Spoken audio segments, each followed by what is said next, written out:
So I want to talk tonight about gearboxes. And it's hard to know exactly where to start. I've got a PowerPoint presentation, and if I can figure out how to do that again, I had one just the other time, who can tell me how to get PowerPoint up onto here? Share screen, is that what I want to do? That's it. Okay, thank you. I just got to find, and of course I can't see. And now we're going to come back up to, just a minute, up to the top here. And use presenter view. yep. John. Okay, thank you. I'm looking for all the information on this because I want to start here, but I want to get a full screen slideshow. Start from the beginning. Some of you have seen some of this already. So these are just some notes. Okay, this is a T-type gearbox. This is used on the TD and TF.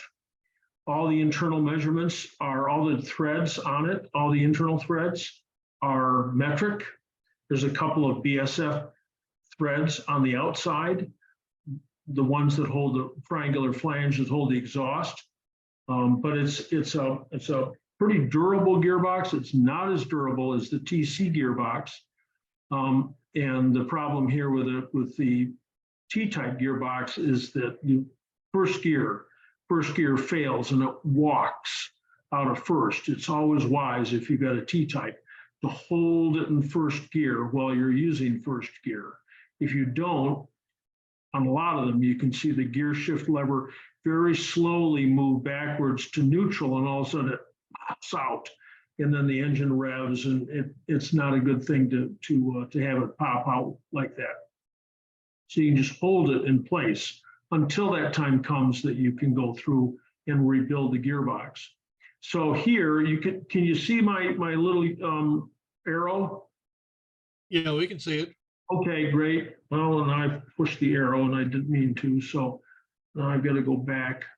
There we go. Okay, so this is the first second sliding rod for the first second gear, and back here where the springs and balls go, there's a cross drilling that you can't see from the side of the gearbox. There's a cross drilling, and you can put another little divot in the shaft, and that 1-2 shaft, put a ball in a spring, just like the kind you'd put in up here at the top, and put that under, so this shaft is doubly spring loaded.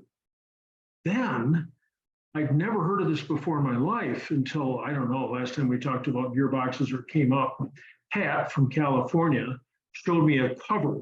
The cover goes over the top of this, and it's got 3 protrusions out the back that hold the springs. If you drill those and tap those, and if you want to do it correctly, I suppose you got to tap them 8x1. It's almost 5/16 fine. 8x1 metric, and use a long socket set screw in there.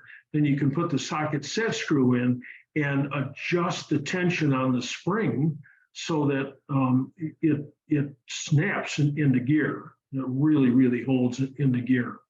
So let me go to the next one. This is out of focus. Make your eyes hurt. Trying to look at it makes mine hurt, but you can see this is a T-type lay gear, counter gear. And you can see that there's hardening missing off the teeth.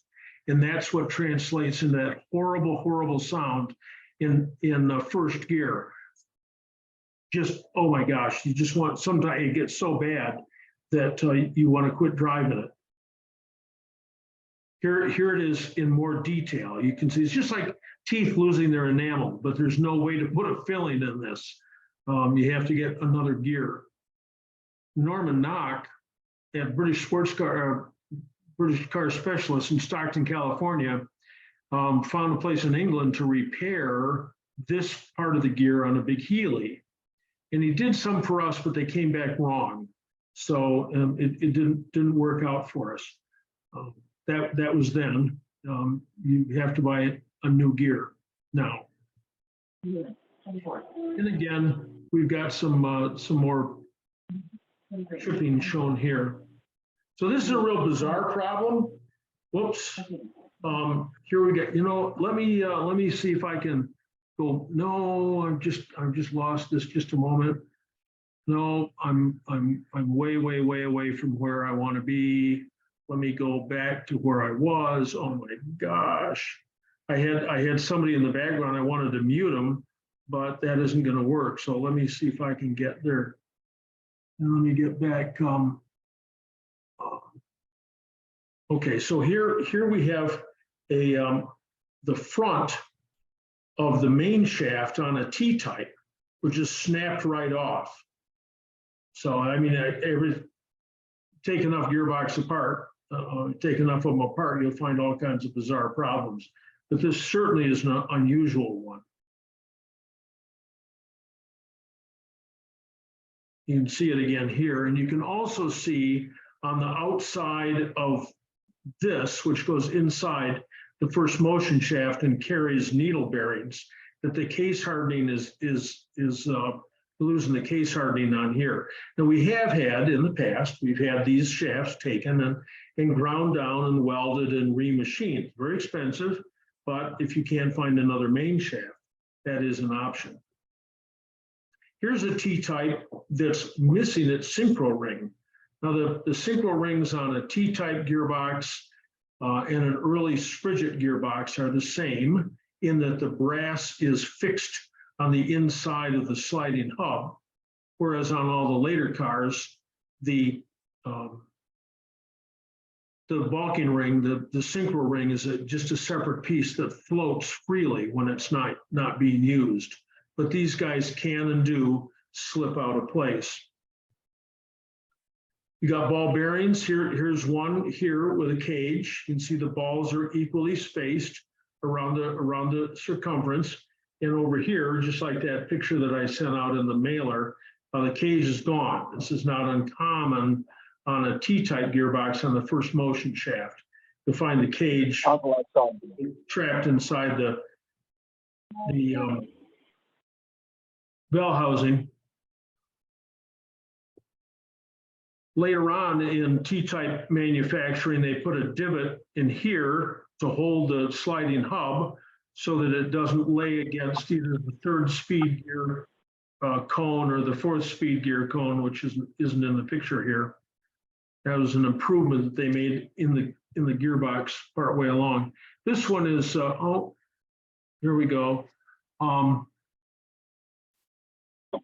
So here is Milton Babarak's lay gear, and you can see the tooth has come right off first.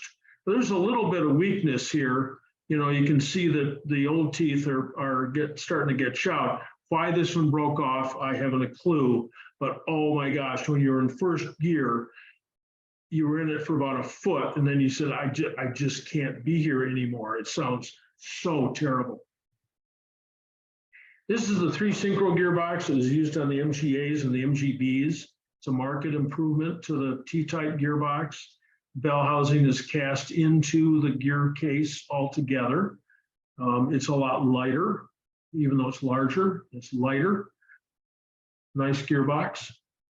And whenever you're doing an MGA gearbox, these are the 3 things that you absolutely, positively change when you have it apart. I mean, you can gaskets and seals, of course, but second gear synchro here, the lay shaft, not the lay gear, this is the lay shaft. You can see the hardening is starting to come off here, and the bolt for the release bearing fork, and the bushing. This bushing that goes into the back of the MGA has to be pressed out very, very carefully with some proper tools. A piece of pipe, because if you hit it too hard on the press, you'll end up cracking the gear case. So why do you always change the second gear synchro? Because the roof on if you consider this to be a house, if you consider it to be a house. The roof here on the dog begins to wear away, and you saw the 3 of them in my mailer that I sent out through Constant Contact. 3 of them stacked up from not very worn at all to sort of worn to really worn. So once these things start to lose their angular shape, it won't synchronize anymore. 3 synchro gearboxes, MGA, MGB, have 2 types of synchro rings for second gear. The one we just showed was the brass gear, but this gear is set up for the steel gear. Oh my gosh, what an improvement. This comes in about 1965. Oh my gosh, it's just dynamite. But you cannot use a brass synchro with a steel gear, and you can't use a steel synchro with a brass gear. They will not work together. So you have to pay attention and make sure that if it's got these scallops around the circumference here, that you put in the steel gear. This is the brass gear, second gear. Again, the gear itself isn't brass. What I mean to say is that it takes a brass synchro, but you can see that these are not. You can see the difference here: the scallops and no scallops. And here's the gears together. Why am I showing so many of these? Because there's a lot of mistakes made out in the field. Getting the raw, you take the gearbox apart, it's got a brass synchro, you order a brass synchro, and it still doesn't work because it's got the steel gear in it, or vice versa. How did Sometimes they, the engagement teeth actually snap off. yeah, There's how do they attach them? They just weld them on there? no, They press them? no, those are all machined out of the same piece, but Wow. anyway, sometimes racers, that's a crazy group, will take every other engagement tooth off on the lower gears so that they think that they can shift faster. I just don't believe that actually it seems like it would weaken it dramatically. They'll shift faster once. Okay, that's the sign. Like my car is passes everything on the road except a gas station. Yeah, one of those lines. So here we've got, it's hard to tell, we got a split screen here. These are front covers from a 3 synchro gearbox, and you can see there's a straight line here and some build up, and there's a hole that goes through here. And the lay shaft is prevented from spinning by being cut away at the end and laying into this relief. But sometimes something happens and the lay shaft is snagged, a lot of tension, and it starts to spin here. At this point, you either got to have this heliarced and remachine it or get another front cover. John, excuse me, you should also mention that there's 2 lay shafts. The early ones have 3 bearings and the later ones have 4, and the cases are different as well, and the thrust washers. Yes, thank you. I'll go back and oh, this is probably the wrong place. Where's it? Yeah.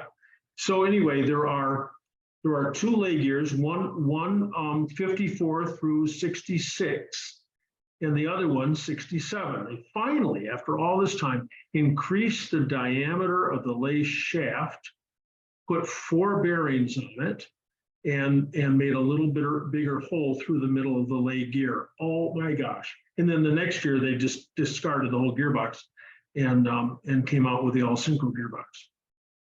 But that new and improved lay gear is so much better. And if you are very, very cautious, you can open up your gear case so that we'll accept the larger lay shaft. Therefore, you'll be able to use the larger diameter lay gear with the 4 bearings.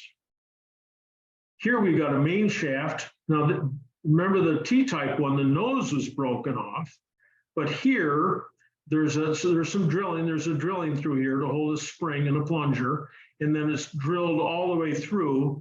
Can't see it because it's on the end, but it's drilled all the way through for oiling. and it was weakened. I've seen this happen twice. So you put it in first gear, it goes along fine, put it in second just fine, put it in third, nothing happens. The engine revs freely.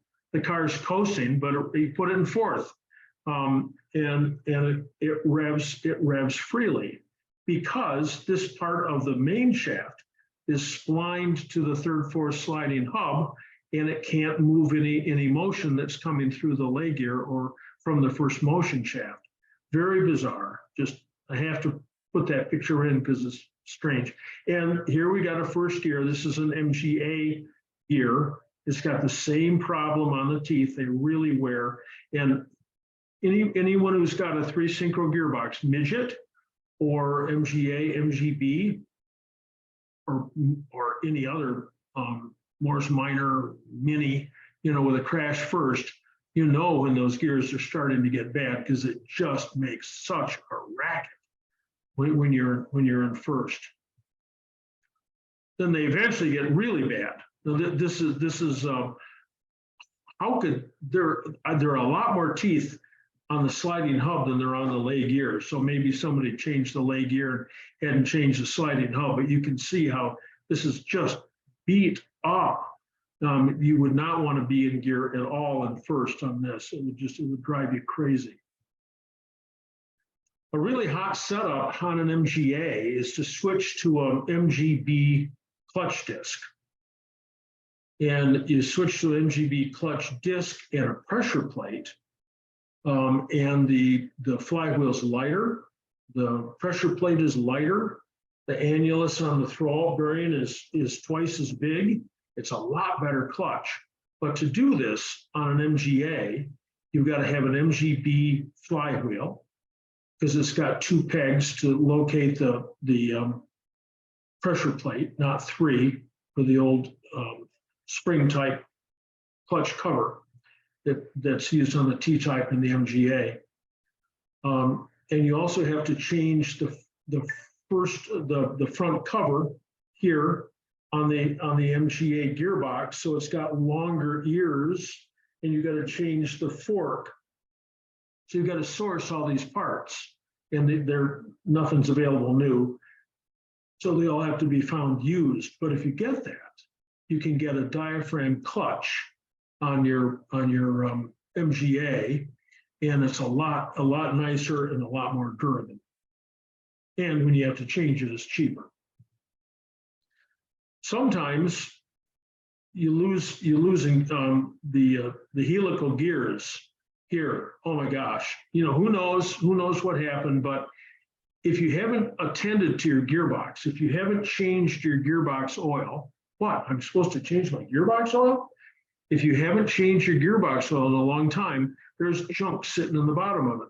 All those little specks from that first gear, all that wear. And sometimes all that oil's swirling around in there real quickly. A little piece will get caught, picked up, get wedged between the gear here and the lay gear. Something's got to give. And so one of the teeth snaps off. I was just up in Minneapolis. Steve Bryant had a gearbox. He was missing 2 teeth. And when he was in first, second, and third, you could just hear it. It just made this unusual sound. It wasn't a growling, but it was, you knew something was bad, really bad. But it wasn't in fourth gear, because even though the lay gear is still running with this first motion shaft, and everything's still spinning, it isn't carrying a load. As soon as you start carrying a load, that's when it shows up. The first MGAs, I'm sorry. John, can I interrupt? Yes. Yeah, I have a good question on that, seeing how I kind of tested that. I got lax and I didn't change my oil for 35,000 miles. I don't know why, but every year I checked it, I topped it. I've been using Castrol 2050 for decades. But this all came to light on my trip to Memphis, where I was suddenly could not get it to go into any gear. I wasn't having any big noise issues, but I could not get it to go into any lower gear, no matter how much I forced it. You got the gearbox apart yet? Oh, no, I just got it drained. Okay. I wanted to, one of my questions kind of was, gee, I know the factory says to change it at 12,000 miles, and here I was with stupidly drove it 35,000 because it was running so good, and I got lax about that issue. But I have no idea why I could not shift it. All I can say is that the hotter the day got and the longer we drove, the worse it got. And if I hadn't stopped and put STP in it, I would still be in Indiana. I had an interesting call from a guy from Mobile, Alabama, and he had an overdrive, MGB 3 synchro overdrive. And he said, this is only MGB, so he didn't know how hard it was supposed to shift. But he said it was reasonably difficult to get into reverse, second, and fourth. And come to find out, the shaft in his remote control was bent. It was bent so badly that in the end he could not engage. He could go forward, but he couldn't get those gears at the back side of the shifter, reverse, second, and fourth. And he ended up taking the whole engine and gearbox out. In the end, he wouldn't have had to. He could have taken the remote control off, but he took the whole thing out, and then very slowly began a disassembly, as you can on your MGA. You're driving an MGA? Yeah, right. 19. It's a 59 MGA, but it's all been modified to basically Mark II stuff. Yeah, Mark II engine and all that, board 40 over and what have you. Yeah. But So if you're Mark, if you're in the driveway, just sitting still, and can you shift it through all 5 gears just effortlessly? yeah, when it's cold, no problem. But once you're on the road, pardon? once you're on the road, then you cannot. It's very difficult to shift from second to third, for instance. No, it's always when I'm downshifting that the issue happens. When and it's after, first thing in the morning and stuff, I wouldn't have any trouble. I mean, normally I hadn't had any trouble. I would have tried to fix it before I went to Memphis. I'm coming back from. I'm going for your clutch. Yeah. I'm not sure it's the gearbox. It might be the clutch. Well, I did have a slave cylinder that was leaking that John Alexander, bless him, changed in the parking lot down at the Hilton in Memphis. I think I saw that. And he really did a great job. I mean, I got home and I bled it and only got a little bit of bubble out of it. So that slave cylinder has been changed and the clutch is catching good now. But that might have been it. I don't know. Similarly, John had the same trouble. He'd been running 2050. He had rebuilt his transmission just 10,000 miles ago, and he's a heck of a mechanic. And he said, and he's been driving these kind of cars forever. And he said he never had problems where he couldn't go from like second to first and that sort of thing. No, I just wonder if it's because it's in gear, it's in motion, and it has to do with heat, if it had to do with the clutch. But I'm gonna talk a little bit about the clutch a little bit later. Okay. Let me get through the rest of these slides. Okay. But as far as the oil, I know you said change it, of course, that makes sense. Even the factory said that. Yeah, but even the factory. Yeah. Yeah. So, right. Okay, John. Okay. So in the very earliest MGAs and all the Spridgets, instead of having a rubber seal, which they put in pretty quickly in the MGA, whoops, didn't mean to go there. pretty quickly. They used a scroll thread on the inside of the front cover. This is the same idea that they use on the back of a T-type engine or a Spridget engine, 1098, 948, 1275 engine, where it's or the front of the differential on a TC is that it screws the oil back into the gear case. There isn't a lipped seal. So this change was made pretty early on in the MGA. If you're rebuilding an MGA, put in the lip seal. It's so much better. And of course, if you've got a Spridget gearbox, there are front covers available. Buy them, and they've already got the seal in them. It's just dynamite. It's really easy, and it's a wonderful upgrade. This is my gearbox that I cut apart so many years ago to show how the gearbox works. This is one of my first videos on YouTube. These are the fourth gear and engagement teeth. Here, the first motion shaft, as long as the clutch is out, the clutch is always spinning. This is always spinning. Therefore, this is always spinning. The lay gear is always spinning. And the speed gears, third speed gear, second speed gear, and first speed gear are always spinning. Those are, anytime the clutch is out, the engine's running, those are spinning. And that's why you get that swish sound when you're sitting at the stoplight with your foot off the clutch, like it's supposed to be, and you get that from inside because there's mechanical noise and there's all that oil getting thrown all around. So that's a normal noise. It can be exacerbated by a wooden gear shift lever, a knob like this. If you have the original style knob, sometimes they don't make quite so much noise. Anyway, these are the sliding hubs. This is the 1-2 sliding hub, and this is a 3-4 sliding hub, and those are connected right back through to the end here. That's connected to the prop shaft and the differential. And if the rear wheels are turning, these two guys are turning, the 1-2 sliding hub and the 3-4 sliding hub. So when you change gears, you take this great big brass thing and slide this hub over the engagement teeth. And as you were starting off here, you'd start and slide this thing back.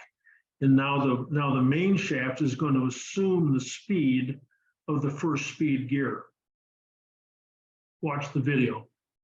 So these are, I don't, is your screen buggered up like mine is with all this garbage in it?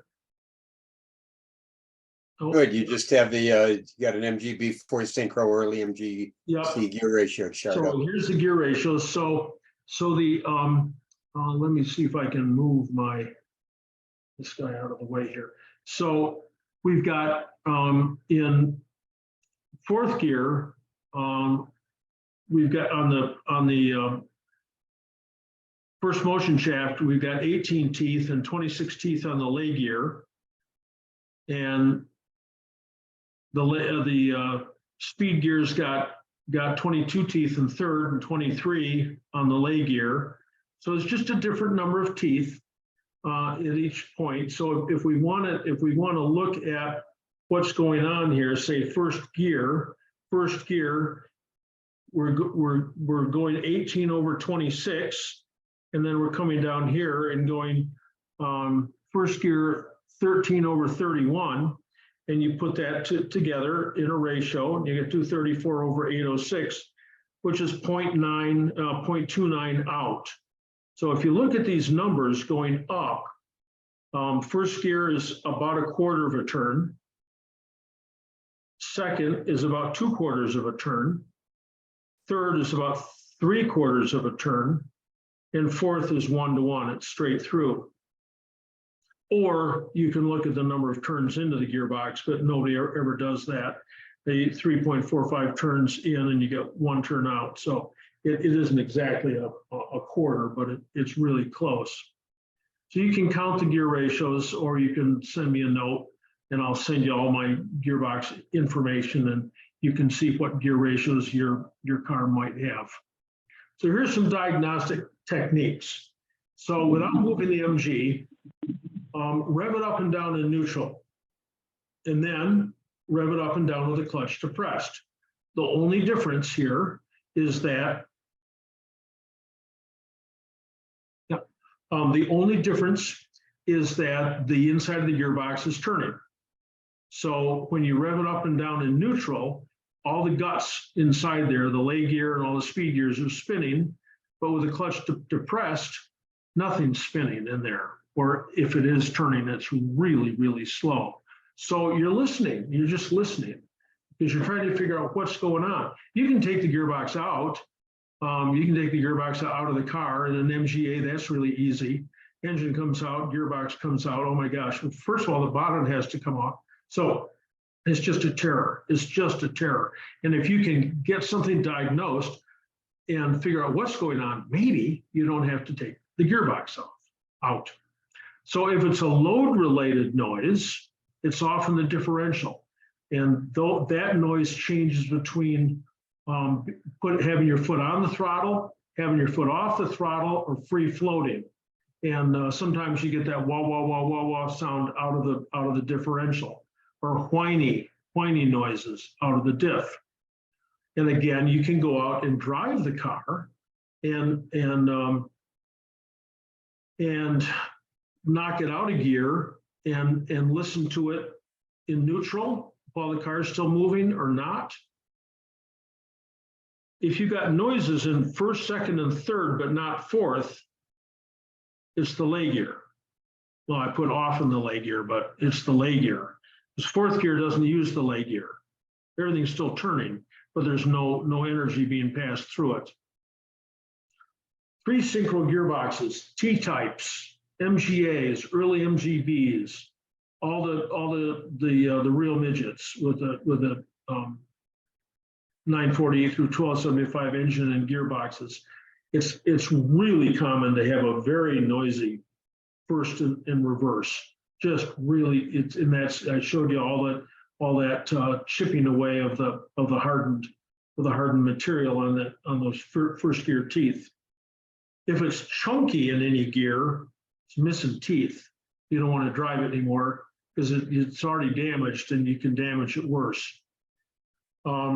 And grinding, especially when changing down, when shifting down, is a faulty synchro. That's really common. On the all synchro gearboxes, the MGC and the 68 through 80 MGBs, the synchro rings burst and there's no synchro action at all. In the MGAs with the brass synchros, they get worse and worse and worse and finally don't want to work. On the T-types, the lines that catch the conical face of the speed gears, those wear out. It's interesting that when you're changing gears in a real early Spridget or a T-type, the longer you take to change into the next gear, the less chance you have of it grinding. But the opposite is true on the MGA and MGBs and the later midgets. The faster you change, the less chance there is of it grinding. Oh, that's the end of my thing. Now let me see if I can get out of this. And there, okay, screen has stopped sharing. Okay, windows closed. Looks like I'm good. So speaker view, all right. So anyway, that's my quick stuff. I've got lots and lots of information about gearboxes. I mean, I've got just pages of notes, how to rebuild stuff, gear ratios, and if you send me an email and your year and model, I will send you the relevant information. So I haven't covered everything by any means. I've just done a light examination, but we go back to that rule of the cheapest, easiest, simplest stuff first. So diagnose the problem first. And then if you have to take the gearbox out, go for it, and be prepared for an expensive trip. But if you don't have to rebuild the gearbox, you don't have to catch something else. I've known lots of circumstances where there's a problem. Oh, I was going to mention slipping out of third gear. So in an MGA or early MGB gearbox, 3 synchro gearbox, you let off on the gas, you're slowing down, and all of a sudden, wing, the thing pops out of gear. Really frustrating. I tried to fix one a couple months ago up in Minnesota. The guy called me. Well, there were 2 things that we fixed. The one thing got fixed, but the slipping out of 3rd gear didn't. So there's a couple of things you got to do. One is to increase the tension in the sliding hub, and the other one is to cut a divot more deeply and shim the ball that goes into it more strongly, so that when it snaps into 3rd gear, it stays in 3rd gear. But I suspect there's something else going on there too. Just like a walking 1st gear in a T-type, where you can see the gear lever, you can see it move back as you're accelerating. And the same thing must be happening on the inside of that MGA gearbox, but I'm loath to explain what's going on and why. You only try to build up the spring tension so it won't. On a late model MGB, 68 through 80, especially 77 through 80, the detent balls aren't that strong, and the gear lever gator, the boot that goes around the gear lever, can be so tight that you put it in 3rd gear and you look at it and it's tugging back at it. It wants to pull it back out of gear, and between it and actually wanting to come out, and that boot pulling on it. So in the case of that 77 through 80 MGB, you take the surround off, you take the gear lever boot out of the way, and you go out and drive it and see if you can get it to duplicate. If you can, then you got to go into the gearbox. But you can do this in place. You can shim that 3rd, 4th shaft in place. It's difficult, but it's easier than taking the whole gearbox out. And if it doesn't do that, if it doesn't fall out of 3rd gear, then you just got to go someplace and have a better gear shift boot made. So anyway, I'll stop talking and let me take some questions about your gearboxes. Hey, John, this is Judd. Yes. I don't want to jinx anything, but all 3 of mine are working great. Ever since I was a teenager, I've always double clutched, particularly going from a higher gear to a lower gear. I know that with the synchro gearboxes, you don't really have to, but I've always felt it was easier on the synchros to go ahead and double clutch. Basically, I'm doing their job, I think. Is that analysis correct? Well, the whole goal of the synchronizer is to speed or slow all that motion inside the gearbox with that little brass ring on the earlier types, the T types, in the early Spridgets. So it's got to accelerate an awful lot of mass or decelerate an awful lot of mass. So that the closer you can come to that final RPM where you re-engage, the better it is. It seems weird. I used to take so many of my customers out for a test drive, and I say, well, you know, when you're changing up, it's real natural, right? You press in on the clutch, you let off on the gas, you change the next higher gear, you let the clutch out. You know, it's pretty easy to make a smooth gear change.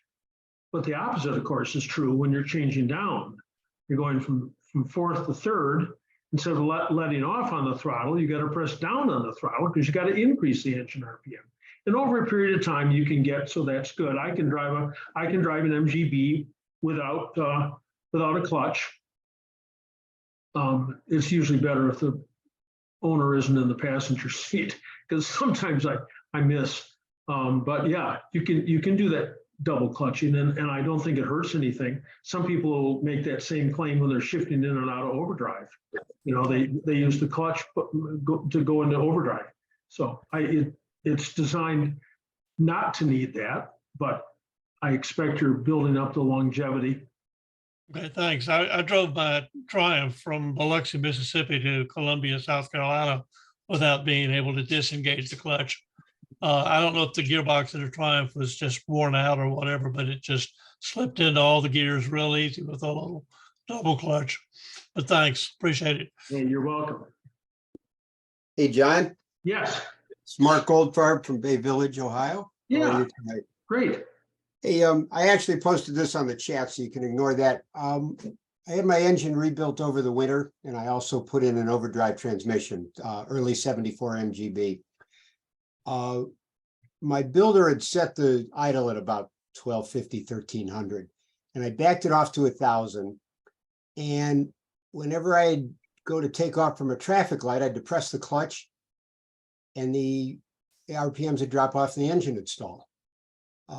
I kicked it back up to 12 or 1300, and it didn't stall, but I did watch the clutch, and it does drop to 250 RPM in idle. What is that?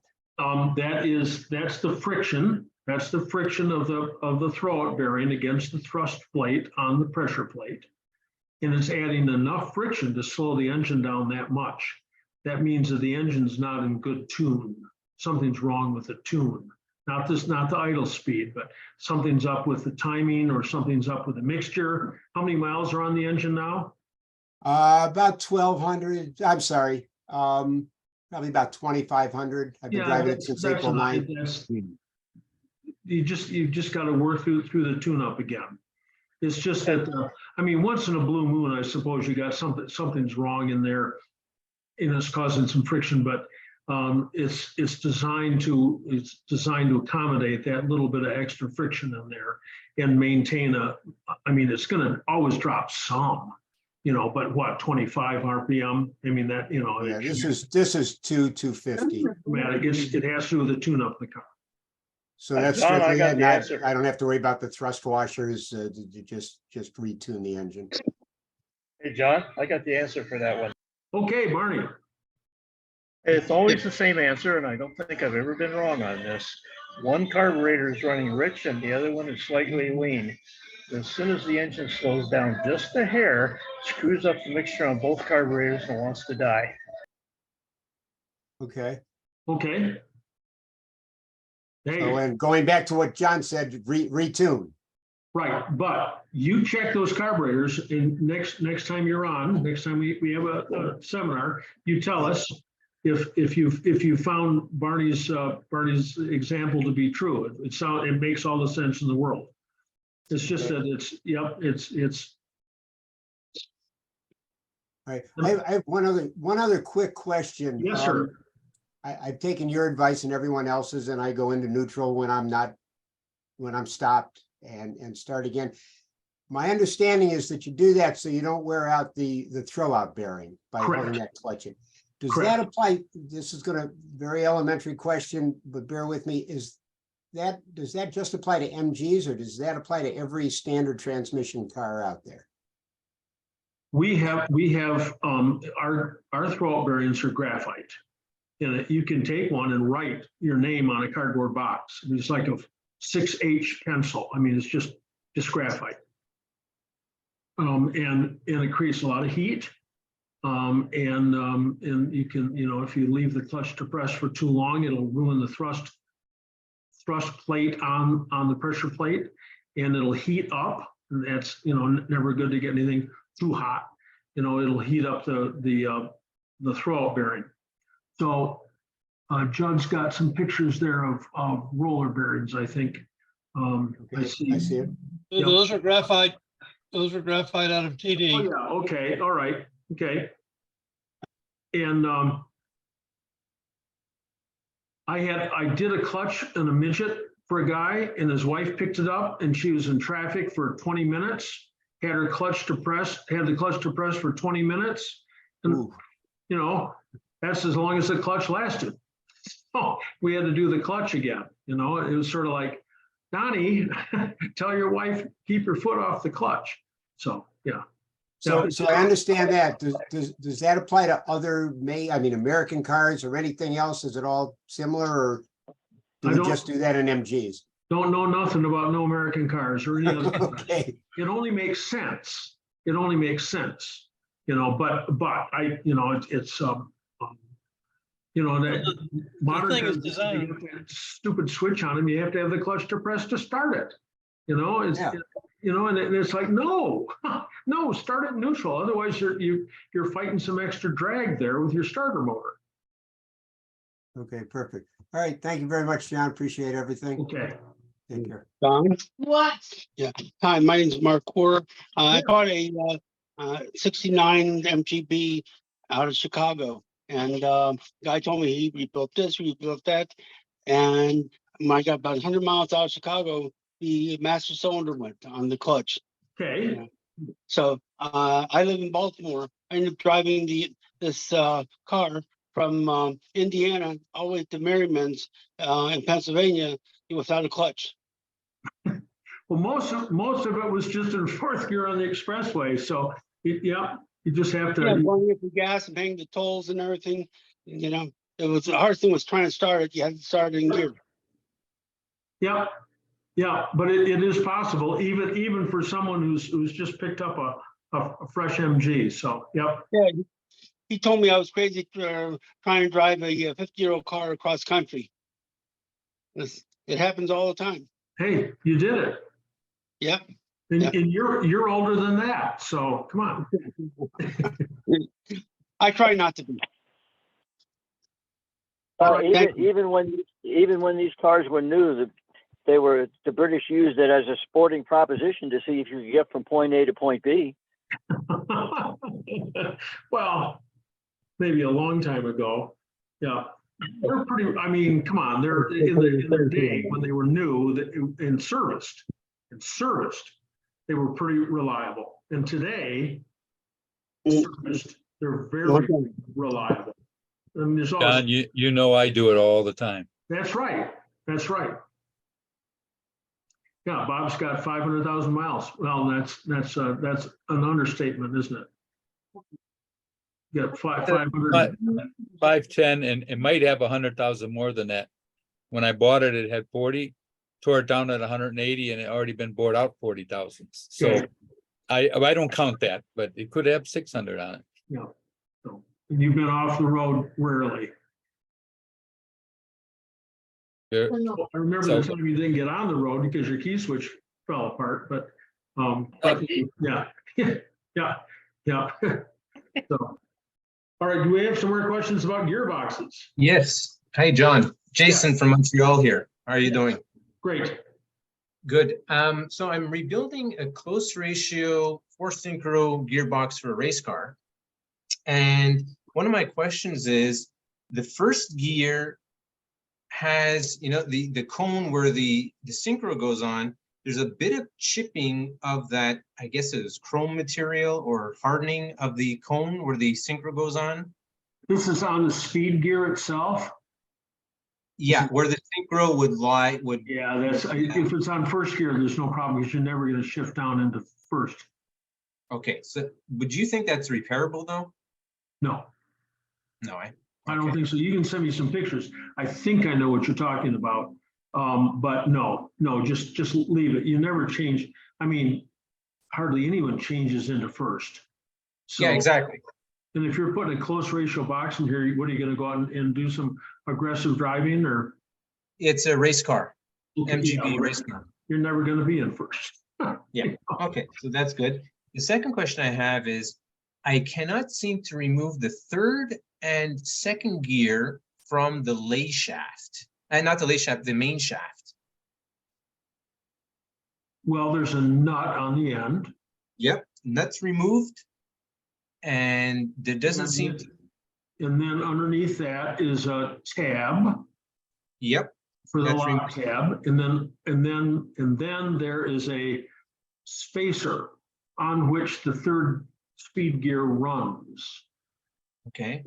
And what I would do here is use a flattened chisel, especially a brass one, brass or something, and just tunk from the second gear side and push the whole works off. Or if you have a press, grab it from the second gear side with the front of the main shaft sticking upwards, and just put a little tiny, don't hit it real hard, real fast, because I can't imagine what else is wrong, but it should just slip right off. So from the bot, basically you would put just a little bit of pressure from the second gear side. Hold the second gear in your tool underneath, and then the main shaft is coming up, and you press on the main shaft, and you're going to push the second and third speed gears all off at the same time. Actually, they're going to stay in the same place. The shaft is going to go out the middle. I bet it'll pop right apart. So with not too much pressure though. Not too much pressure. Yeah, because I'm afraid of honestly breaking these gears because they're very rare to come by. Exactly. These are still helical gears, right? They're not straight cut. Straight cut. They're straight cut. Yep. Oh my gosh, that's like sitting inside the engine of a 747. Those things make so much noise. It's awesome. I love it. So Okay, I'll test it out. Send me some pictures, Jason. Send me some pictures tomorrow on email, and let me look at them. Call me tomorrow, and I'll talk to you some more about it, because obviously you can't damage what you've got. Okay, very good. Appreciate it. Thank you very much. You can damage what you've got. You don't want to damage what you. That's right. Okay. Okay, I'll give you a shout tomorrow. Thank you. Is that a 3 synchro gearbox or a 4 synchro gearbox? 4 synchro. 4 synchro. Yeah. Do the Where's gears that? spin freely on the main shaft? Yep, the reason why I'm taking it apart was the 4th gear synchro, I couldn't put it into 4th. So the synchro, when I dismantled it, there was no clearance between the synchro and the engagement teeth. That's weird. Yeah, and because So there's steel. Yeah, call me tomorrow. Let's go through this. Because it's Okay. 4 synchro gearboxes are really durable, heavy duty, nice, easy gearbox. Someone maybe's got it assembled incorrectly, but I just can't imagine that. That's just a splined, that piece you're trying to get off there is just a splined piece. So it's splined onto the main shaft. And maybe someone put it on with some Loctite, who knows? Who knows? I don't know. It's older than I am, so Okay. Right. Awesome. John, I have an overdrive question. Yes, sir. My overdrive stopped working, so I had called you, and you told me to clean. I took the solenoid, the pump, the screen. We cleaned it. I used Cleaned everything. probably 2 cans of carburetor cleaner till everything ran clean. Put it back together. Worked great, but when it gets warm, especially in 3rd gear overdrive, when it gets warm and I shift in overdrive, it seems to slip. Like when you have a slipping clutch, and then, but only when it's warm in the. It's not getting enough pressure. It's not getting enough hydraulic pressure. Should I use a different? I put 2050 in it. Should I Yeah, go? up to but it's some- not getting enough hydraulic pressure. And then when the oil gets warmer, you're falling out of the range of where it's safe to use it. So why aren't you getting enough hydraulic pressure? Either you're not making enough pressure, just like an engine, because the oil pump, the oil pump isn't working right. Those can gall. When you had the filter housing, I know how much you want to lie back underneath there and look. Take that filter screen off and wait for it to drip for half a day. And then go up there with a bright light with your wheels off the ground in the back and turn the drive shaft by hand, and you can see the oil pump bob up and down, and Right. it doesn't move much. I mean, it doesn't move a quarter of an inch, but it's got to move. And like how much is too much? How much is too little? You can always spin the oil pump out of there using a spanner, a pin spanner. And just get it out and clean it up. I mean, but so it could be the oil pump. You're just not getting enough pressure, or the oil pressure is bleeding off someplace. Where could it possibly bleed off? You could put a new. Let's see. At the base of the oil pump, there's a one-way ball, and there's a one-way valve, Right. which is a spring and a ball. And you can take that ball and take a punch and a hammer, crack it, and it seats it into its housing. And you can do the same thing with the 3/16 ball that's up on the on the oil pump. I think that's a 9/32, and the one up on the overdrive on the solenoid is a 3/16. And you can do the same thing up there. Which of course is, you can do the one in the, I just do it all again. I'm just gonna say, which one could you do first? But either you're not making enough pressure because the pump's galled and it's not moving enough, or you're bleeding the pressure off. And it's interesting, once it's in overdrive, works fine, and downshifting out of overdrive, it works fine. It's just shifting into it. And so it sounds like I was afraid that it was wearing out. That it's not the original transmission. Back when the speed limit changed to 65, I put a rebuilt overdrive in it, and it's only got 400,000 miles on it, and it's worked great until now. There is a fabric clutch in there, runs an oil. There's a clutch in there. That's not unlike the clutch between the engine and the gearbox. It does wear out. You've got two things working for you to transmit motion in direct drive. One is the sprag clutch, and one is the cone clutch against the annulus. So those two together are able to handle a lot of torque. But once you get up to higher speed and you start to go into overdrive, then that cone clutch can not hit the brake ring like it should, and the whole thing can slip. And of course, you can't tell anything until you take it all the way apart. I could just live with it. John, Yeah, I was worried it was wearing out, but like I said, once it's in there, it works fine. So George is up. He's out of the hospital. George, Yeah, I'm out. I'm in the garage. hey, good for you. I had a similar problem like that. I kept chasing, dropping out of overdrive, and I couldn't figure it out after changing oil about 3 times. I found a piece of grip ring in my screen. And there's only 4 grip rings in the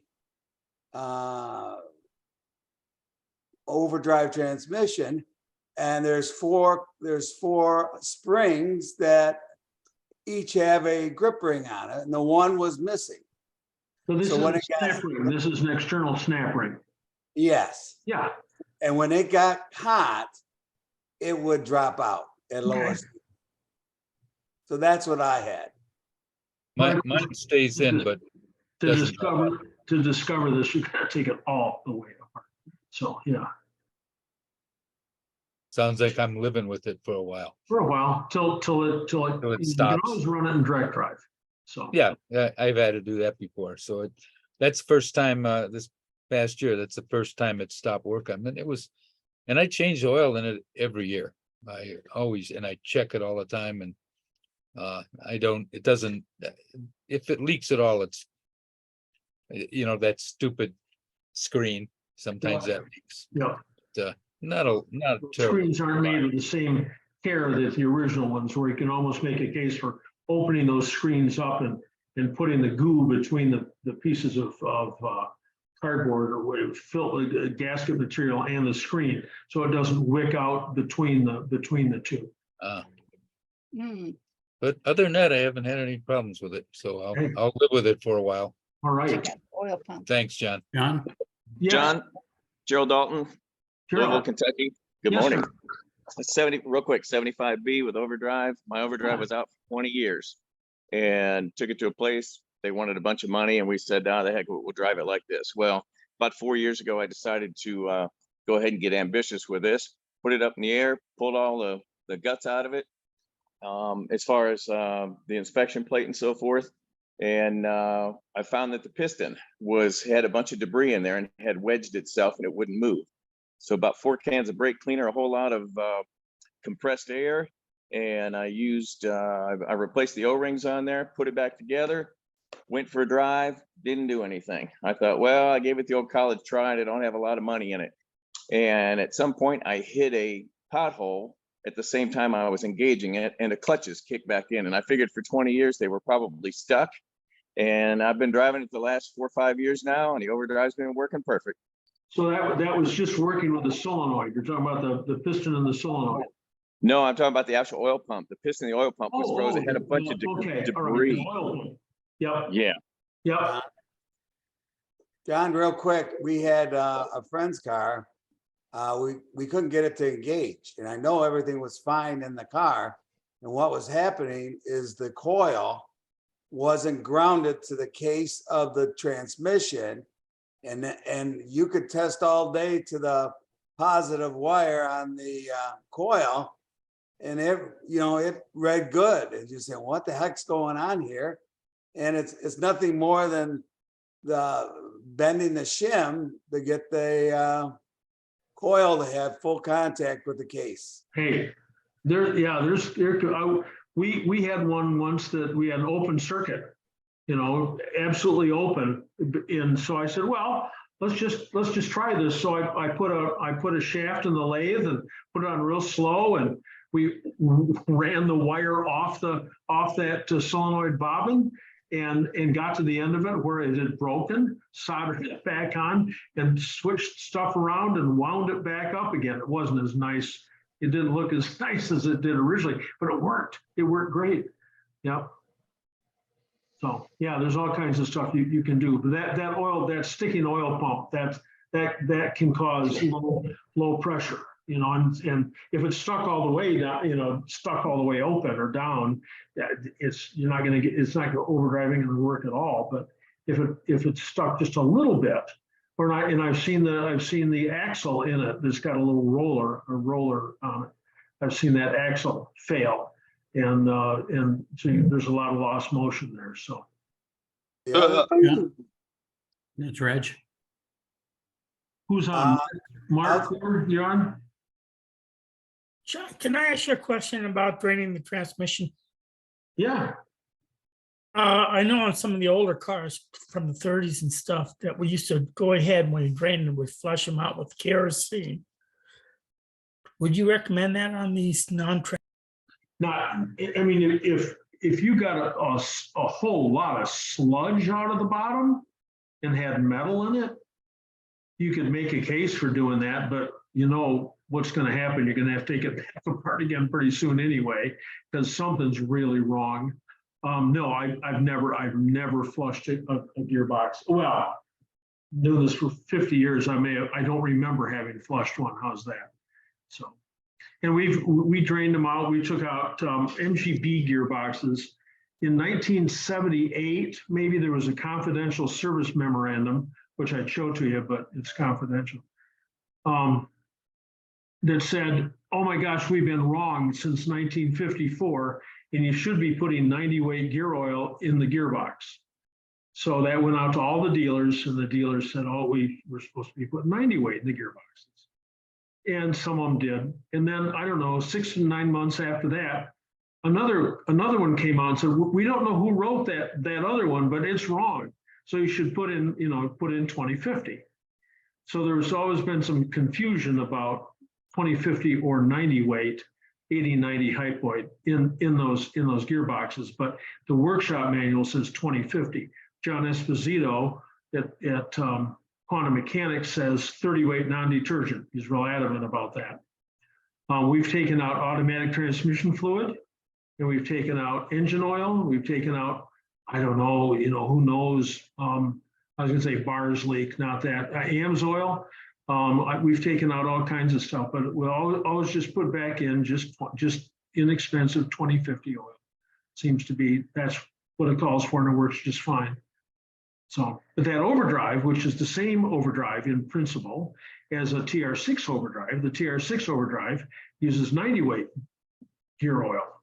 And a Midget 1275, once it starts to get really noisy, if you put, it's too hard to put a banana in there. So you can put 90-weight gear oil in a 1275, and that'll quiet it up a little bit until again it gets so noisy that you have to take it out and do something.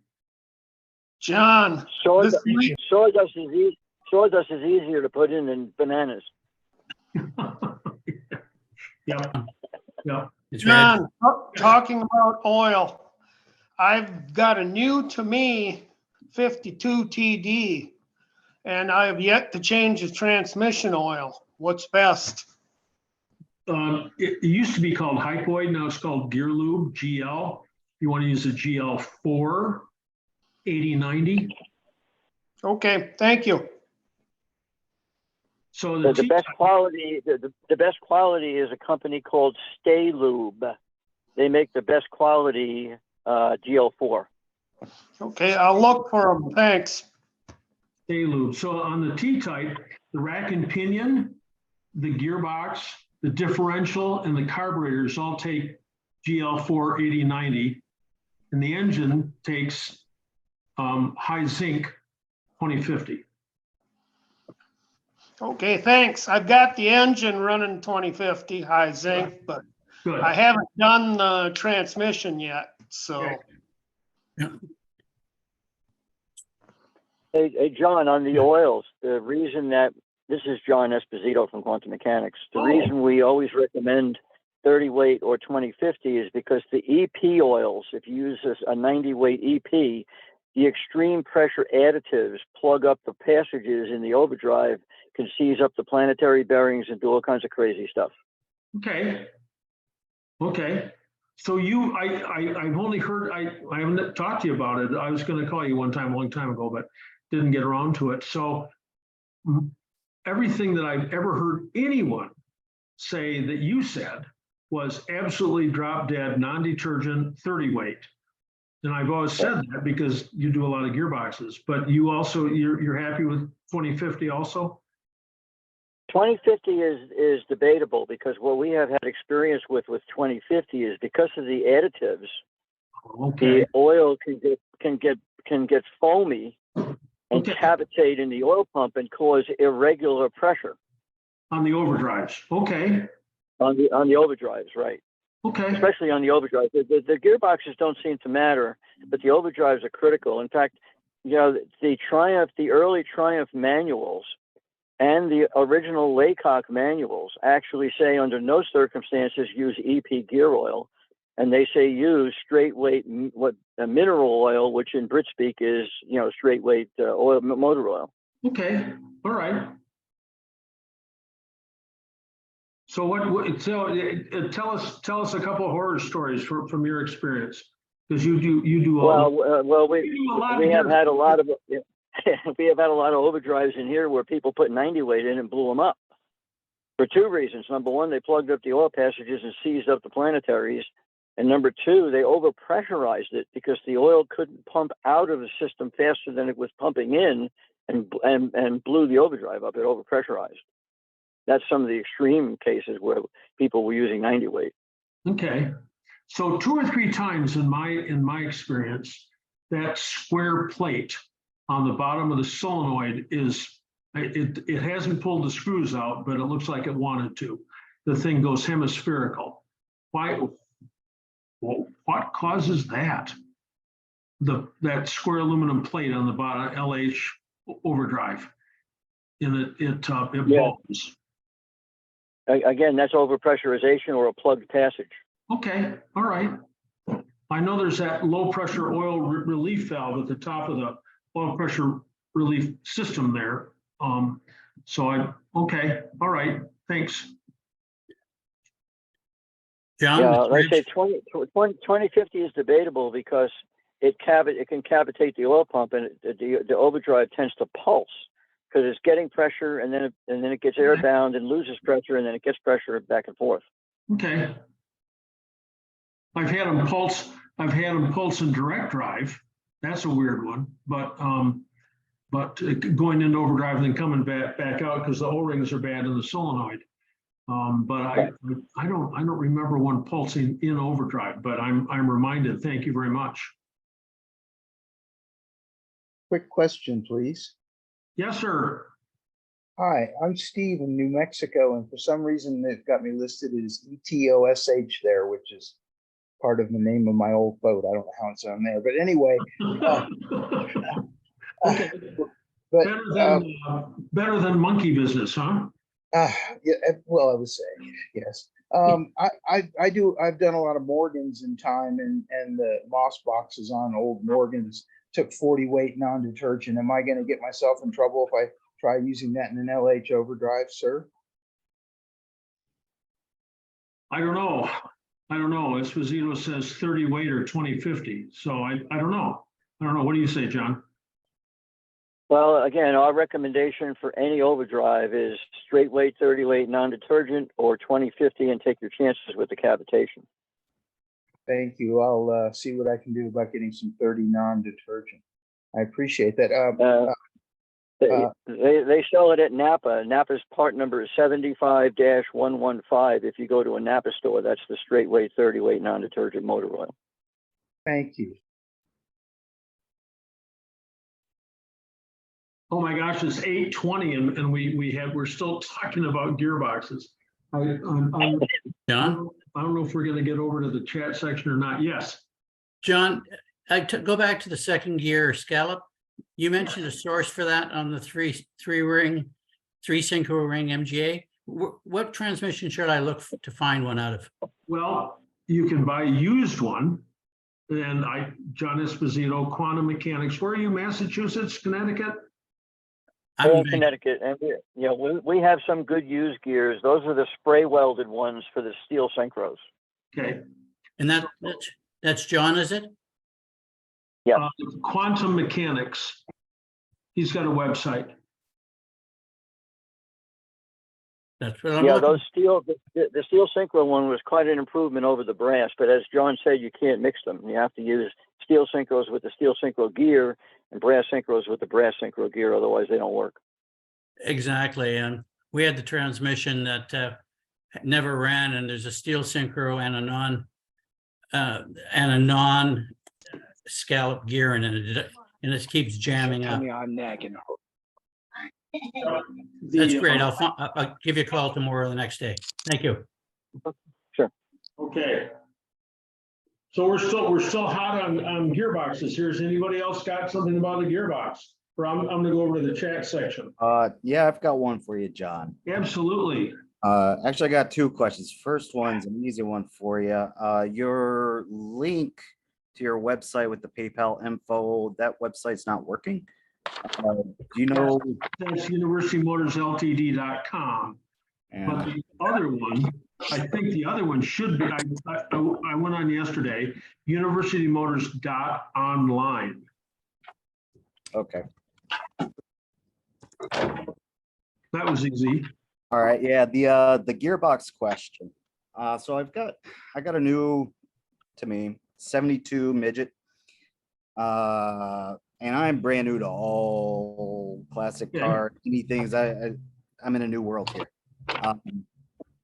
The transmission seems to be having some issues though. I was having difficulty shifting between gears. I would try to move the lever and it would kind of catch a little bit, like it wouldn't want to go sometimes, and then it would give, and I would go into gear. And pretty quickly, the first gear developed a horrible sound. Horrible sound. That was the sound I was trying to explain before. Yeah, so the sound wasn't there initially when I got there. It seems to be a new sound. I took some video and I put it on the University Motors Facebook page, and the consensus was, we don't know what it is, but that doesn't sound right.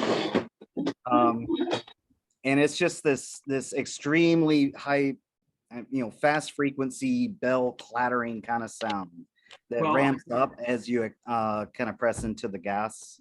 Well, again, you do the easiest, cheapest, simplest stuff first. So you drain the gearbox and you fill it. You do that.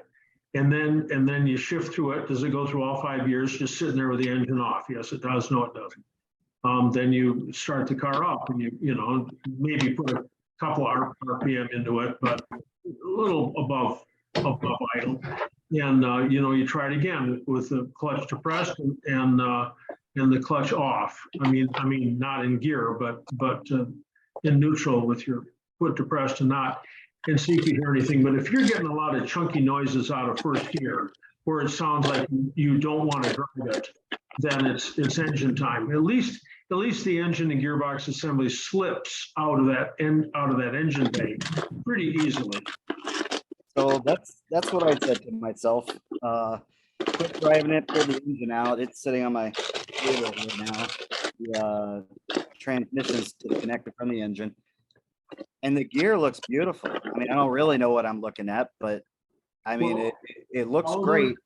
Follow the instructions in the workshop manual. It's just step by step, or I've got some instructions too.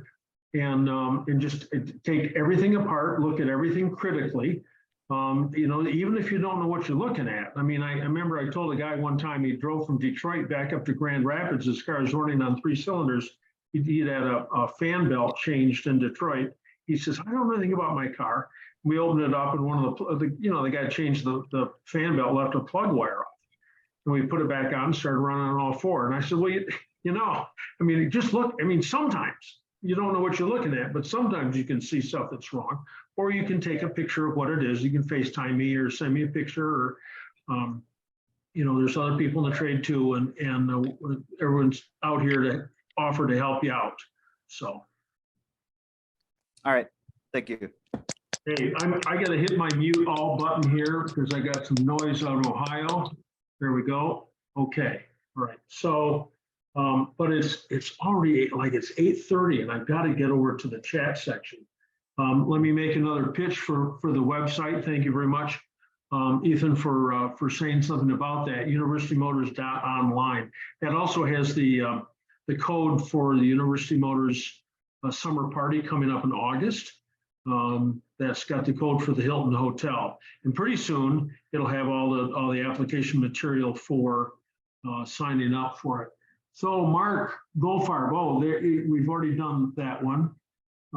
We've already done that. Charles, everybody, here we go. This is a different one. My 53 TF fuel pump went out, so I bought a rebuild kit. I have literally taken the pump out over 20 times trying to hit the sweep. I got something in the way here. The sweet spot best. So she runs for about 10 seconds. Anything before I buy a new one? Yes.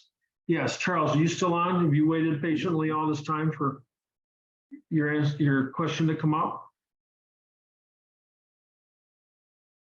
Well, when you go to rebuild a fuel pump, you spin the diaphragm, but once you get all the parts on the top back into place, you spin the diaphragm all the way up into the solenoid until it no longer flicks over.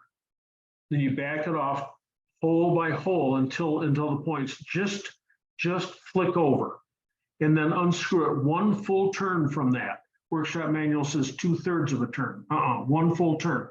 Then depress the plunger of the diaphragm all the way up and wedge something underneath it before you attach it to the intermediate housing and the base. Then it'll work. So that's my guess. But after 20 times, I think I'd buy another pump. I would have become exasperated. Maybe not though. Okay, Peter McCarthy, looking for a replacement speaker for the original AM radios on a 72 Midget. That's the one that goes behind the console. Are you still on, Peter? Yes, there's a center console. Yeah. Right under the battery, so the battery it drips on the radio. And yeah. There's a 5x7 speaker in there, and goal is to get the damn thing done and running. And I just want a speaker I can put in there. I don't want to spend money pound or anything. And I don't even know, although that you've got a screen there, so you could put any speaker in there that would work, right? I mean, it could be a small one or a big one, as long as it fits. So, yeah. But I don't even have a clue. I don't even have a clue. Okay. Thanks for your help. Anybody else have a clue where to get speakers? I've got a pile of them. I can check. Hey, Fred Horner. Hey, all right. You guys can both email me and I'll put you in touch with each other. All right, I'll let you know what I have. How about Fred? I'll send you my email in the chat or in a direct chat. Great. Thanks, Fred, John. thank you very much. Greg Fisher. John, you sent me a diagram to plumb my vape. I have to look, I'm sorry, I have to go offline here. My eyes are just killing me. I got the gout, I got eyes that don't work. It's an interesting night.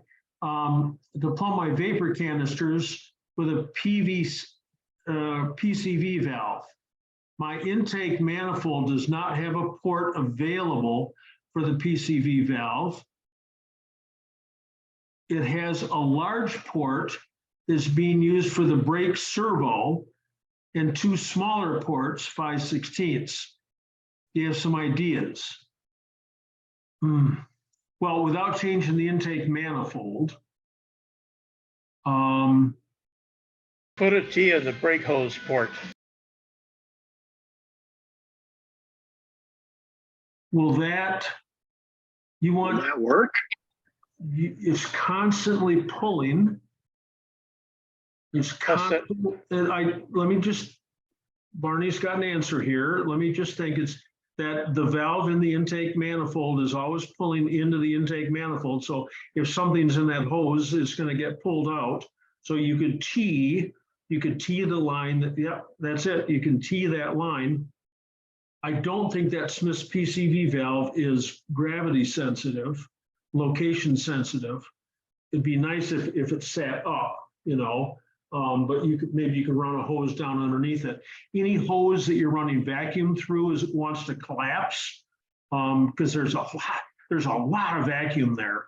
So you can cheat and put a spring, like a screen door spring, stretch it out, and then put a little bit of oil on it and slip it down inside the hose, and it can't collapse because the spring's in there. So that's the poor man's vacuum line. So yeah, that'll do it. Barney, thank you. All right, thank you very much. Here from the Philadelphia MG Club, I have an NOS lay gear with an unusual tooth count, 11, 20, 25, 31. I've been unable to identify it. Could it be for an early MG? Have you already said that to me?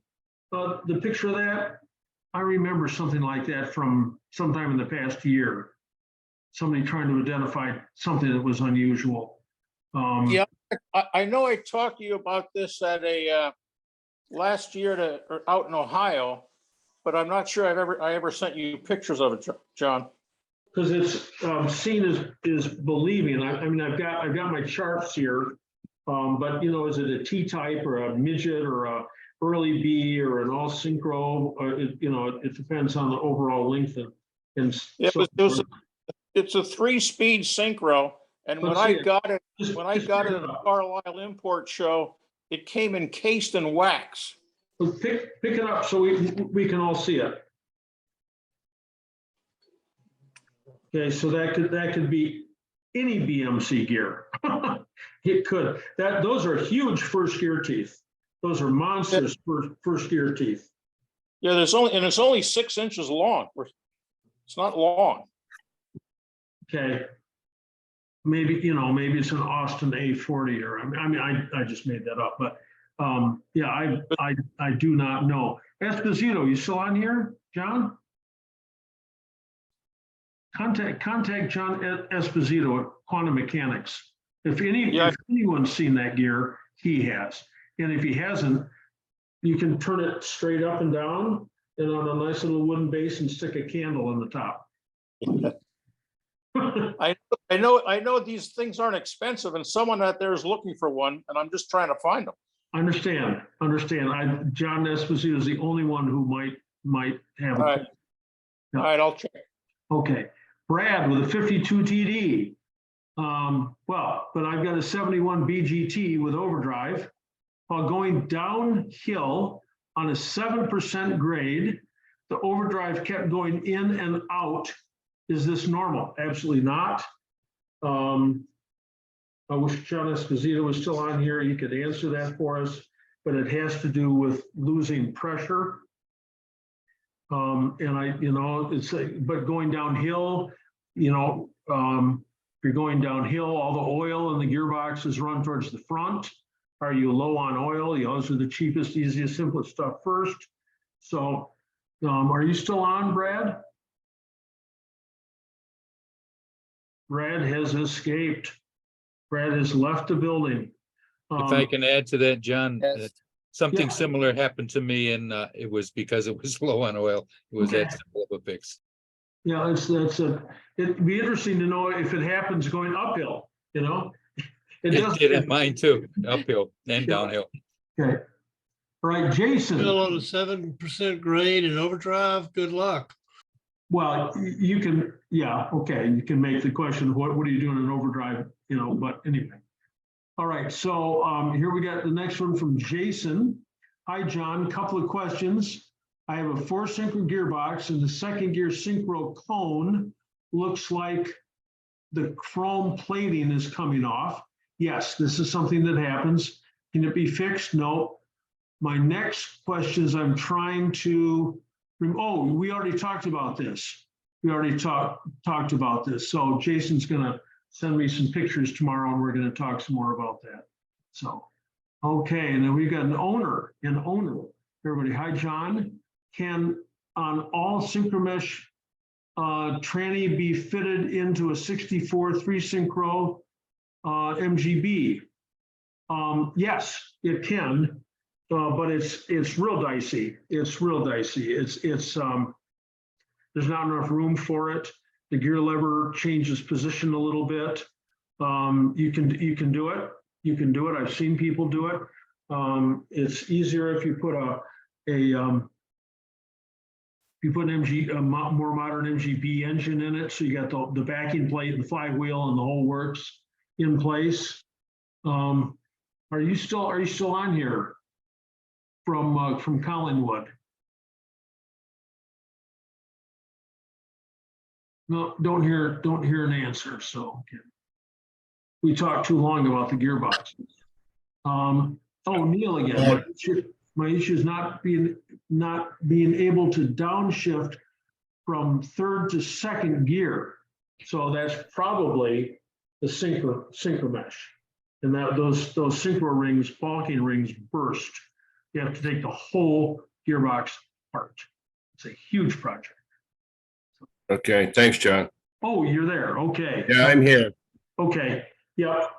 So you asked me first of all about the whether you could fit that gearbox into a 64. Yeah, I was wondering if that could be a solution rather than taking the whole gearbox apart. It's not easy. No. I mean, there's steps to take, and people do it and everything, but there's just a lot of stuff going on there. You got a first motion shaft in the all synchro gearbox that's larger in diameter than the little one, and so you gotta take it apart and turn it down on a lathe. I mean, you can do it, but there's a lot of mess to it. So basically work with what I got. well, that's yeah. Okay, thank you. Okay, Ethan, just to share short close-up slow-mo video showing how a synchro engages in gear. Oh, okay, all right, so you can go on YouTube. Ethan's got a note here about showing how a synchro actually works. There are 3 types of synchros that I know of. The old T-type gears and the early Spridget gears, the balking rings like we have, and there's another one, a German version, and they use it in Volvos too, where they got little levers that click over. And anyway, from Jim Nakos. Hi, John. I have a 63B non-overdrive. I purchased it last fall, not running, and I've been tinkering on it all winter. I finally got it to the point that I trust and enjoying it. My question is, the shifting into third and fourth is very difficult. More so in fourth than third. It takes a significant push to engage. So the question is it difficult to engage when you're sitting still? That's the test. Sit in the driveway. Can you shift it fore and aft? If you can shift it effortlessly. Yeah, go ahead, you're on. You're not on. Jim, anyway, that's the test.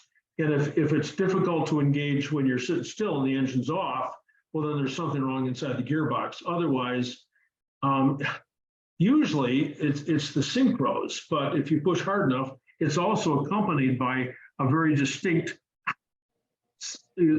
sound as the gears hit the gears. Charles, everybody, my 53 TF fuel pump went out. I bought a rebuild kit. Oh, there we go. Hey, John, can you hear me this time? Yes. Yeah, that's my question. I was messing with my microphone when you asked it the first time. Of course. What did you say about the wedge? I've tried screwing that thing in and then backing it off and keep backing it off, and it'll run for about 10 seconds and then quit. What the wedge part though? I hadn't heard of before. So next time you take it apart, is this up in front of the wheel or is this under the bonnet? It's in front of the wheel. Oh yeah, great. Okay, so you take the 6 screws out from around. Oh wait, you meant the rear wheel? No, it's under the bonnet. It's a 53. Under the bonnet. Oh, you're so lucky. Yeah, it's easier.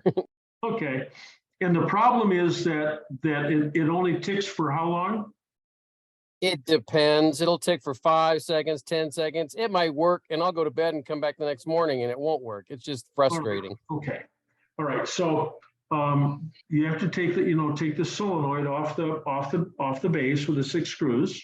Right. I'm very aware of that. It's 20 times now. Take the cap off, and then start turning the diaphragm clockwise until the points no longer throw over, and then back it off to the screw hole where it just throws over. The point. Oh yeah, I've done all that. Then back it off one full. Workshop manual says 2/3 of a turn, I think. So back it off one full turn. Then with your thumb, depress push that thing home, get it way up in there, and then shove some matchsticks, a screwdriver, something or other underneath the center of the points so that the diaphragm stays there. All right. All right. And then go ahead and assemble it, and then withdraw that wedge, the matchsticks or the screwdriver, whatever it is. That'll probably do it. Okay. What is that? What's that solving? The diaphragm is when it's not pulled up, and it starts from here. It's too tight. It's too tight. It can't pull itself up. All right, that makes sense because it does seem to be struggling. So it's hard to do it if it's on the car, but if it's on the bench and you loosen all 6 screws and hook the wires up to it, it'll chatter like there's no tomorrow. Yeah, I'm still waiting for that. And tighten up the screws, and it gets slower and slower, and then it starts acting erratic. All right, so you want the diaphragm inward, up all the way. You're kind of faking it out. All right, I'll give that a shot. Okay. Hello, does the pump have points? Yeah, the pump has points. The rebuild kit had new points in it. Yeah, you have to make sure that the points are actually making electrical contact. Well, they are, because the pump will work, but it struggles, and after about 10 seconds, okay. It quits. It just won't throw over. It throws over, but it throws over about 5, 6, 7 times. It doesn't chatter, it just kind of clicks. Chattering means it's working real well. It just kind of clicks like it's struggling. If you got it on the bench and hooked up to a battery with no inlet or outlet on it, it's going tick, tick, tick, tick, tick, tick, tick, tick, but faster than that. Yeah, I can't get it going faster than that. So I got a feeling with the new diaphragm, it's probably stiff, so to speak. Point alignment is as Bradley says, the point alignment is critical, and you can always drag some clean sandpaper through those points. I mean, it's something like 600 paper or something or other. Yeah, I didn't think to do that, thinking they're new. I thought they'd be, what's that? Depending on the points you've got, there's a little arm off the bottom that's supposed to be 60 thousandths, and you're supposed to deflect the points at the top by about 35 thousandths. Oh yeah, I've gapped it till All right, I'm blue in the okay, face. all right, okay. Okey doke. I bet that'll help. That'd be great. Thanks a lot. Okay, what's the PayPal donation name? Again, you go to UniversityMotors.Online. You can use my email address at johntwist@UniversityMotorsLTD.com. PayPal. So just a minute here. On a car, Walter, on a car with a TC gearbox in a mechanically actuated clutch, would grinding most likely be caused by worn clutch or worn synchros? If you can get it into first and reverse, it's not the clutch. That's one of the telltale tricks on a 3 synchro gearbox. To press the clutch, if you can get it into first and reverse without it going, the gears grinding, then you know that the clutch is okay. So it should just slip in and out of first and reverse on a 3 synchro gearbox. If it doesn't, it's the clutch. So, but if it does slip in and out okay, then the problem you've got is something with the gears. And a lot of those TC gears are not available. Maybe Esposito's got some, maybe Phoenix from the frame up, maybe he's got some. The other thing there is that it's a mechanical adjustment, so you have to make sure your clutch rod is just the right length, because it is adjustable with a little chain and a nut. Thank you. Thank you. Okay, let's see, Mark, your website for PayPal is showing suspended. Yeah. And so that's UniversityMotors.Online. That one I think is working. Who makes the best head gasket for an MG TD? Don Bueller wants to know.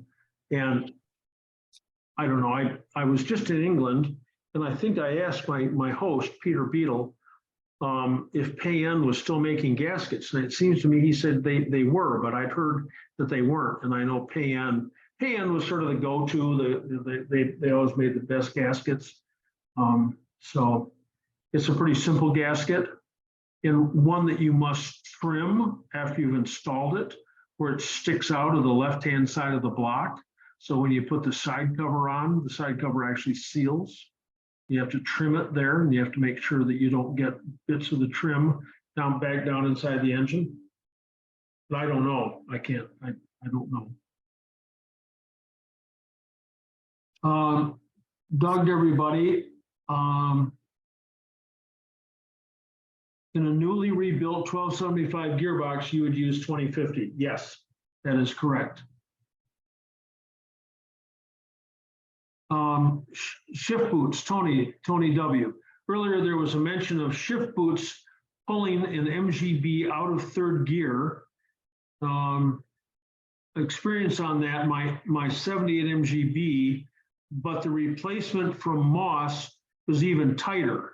So we went back to an original rubber bellows and all as well. Or you can find somebody with a sewing machine and make a gear shift boot, that's got a little bit of a longer, that's Tony. Yeah, that's it. So somebody, your wife, your mom, I don't know, or, Mrs. Wynn, who does all the alterations on Main Street, and somebody can make one of those up really easily. Understood, this is the way you can do it. Can't hear you. Oh yeah, that looks nice. That's perfectly fine. Yeah. I can't hear you. You're not muted, I don't think, but I can't hear you. Your microphone isn't working. So anyway, but okay, great. Tony, thank you. Okay, Douglas to everybody. Here's the Napa quantum mechanics and bunch of stuff for people. Not sure what it was. Those Chad, were, those were what was mentioned as the non-detergent oil. 30 weight non-detergent. Yep. That's Yep. the Napa. John spilled the Napa part number right off his lips on that one. There you go. I did have, if I could, two questions on get back to gearboxes. I'm rebuilding my 1275 rib case, and the replacement bearings you get are not the same thickness. The outer race is the same thickness, but the inner race is thinner. So that the one in the front, the height of the inner and outer race is the same on the first motion shaft. But as you can see from your old bearing, the height of the inner race of the main bearing is different. It's higher. It doesn't matter that it's higher coming out the back. That doesn't make any difference. But it's got to be. You've got to use a shim in there with the same offset, which is a 1/16 of an inch or something. Or else the main shaft sets too far to the rear and it'll pop out of third gear. Okay, that was my question. They sent me some shims, but not enough, and I put the sufficient number on the inside, and thinking, well, if I don't have enough on the outside, I just tighten down the nut a little more. Just tighten down the nut. It's gonna. The only thing that's back there is the gear for the speedo. You know, it's going to misposition that by a 1/16 of an inch, and so what? You know? All right, and then last question. I've never driven this car. I bought it from the previous owner who'd already taken it apart, so it's been fun. I think everything's there, but while I have the transmission out, I've been trying to do any recommended upgrades, whatever. There is one that talks about Spridget gearboxes getting stuck in first gear. Yes. And adding a little 2mm shim to one of the selector rods. So it goes between the brass fork and the rear case. And you would recommend doing that? Yes. With a little brass washer, or? I'd steel. The last time I did it, I just found a steel washer in my assembly, because it's not half an inch, maybe it's a 7/16, not 3/8. Maybe it's just 7/16 washer, and I just kept grinding down the outside of it until it was the outside diameter was small enough that it would fit in there and not interfere with the other selector forks or the other shafts. Right. Okay, super. I'll do it. Thank you so much. And then the springs that the one spring that goes underneath the nut up front, or the bolt up front, and the two springs that are in the back that hold the detent balls or the detent plungers. You can use 832 or number 8 lock washers, 1 or 2 of those as shims. They're the right diameter, number 8 lock washers, and just put those in there. And I mean, you know, when you get the whole thing assembled, the last thing you're going to put on is the side cover. So you've got the gear shift lever in place and you're shifting through it. If you put in too many shims, you can't. It freezes the shaft. It's like, whoops, that's too many. So judiciously add them, but put in as many as you can. Interesting. So the back the way it was with just the spring and the ball is not enough? Well, the spring and the plunger, if you want it really positive. You want it really positive. You want it, when you move the gear lever, you want it to stay there. Interesting. Okay. All right. And I do have a devil of a time. I think it's shifting into reverse. Is that just because it needs to be in the car and? Because you haven't got a good purchase on it. You have to slap it. You can't pull it. You cannot pull it. You slap it. Yeah. And that moves the detent. Now, if you look in the remote control where's the detent for that? In the remote control? I think so. You can take that apart. It's probably a 5/8 long threaded hollow bolt. Take that out and just oil it up, oil the shit out of it. Just gob it with oil and put it back together so that you don't have to do it later, right? But when you go to slap it, you just have to slap it real hard. And the problem you're having right now is it's up on the bench and everything's wobbling. Right. Yeah, I remember that from my B, and that's why was hoping Okay. that's all it is. But oil with the same 2050. Yeah. Or you can use grease. I love grease. I just love number 2. Number 2 red grease. You can buy it in a tube. It says Lucas on it. There's some humor there. I use grease on everything. Great to use it. Did you get the front cover with the seal in it? Did you buy the upgraded front cover? I heard you mention that earlier. I thought about it. I don't know the state that mine is in. Well, you can guess. Probably wise. So it's probably another $150. I mean, the car's all apart. All it wants to do is eat your checkbook.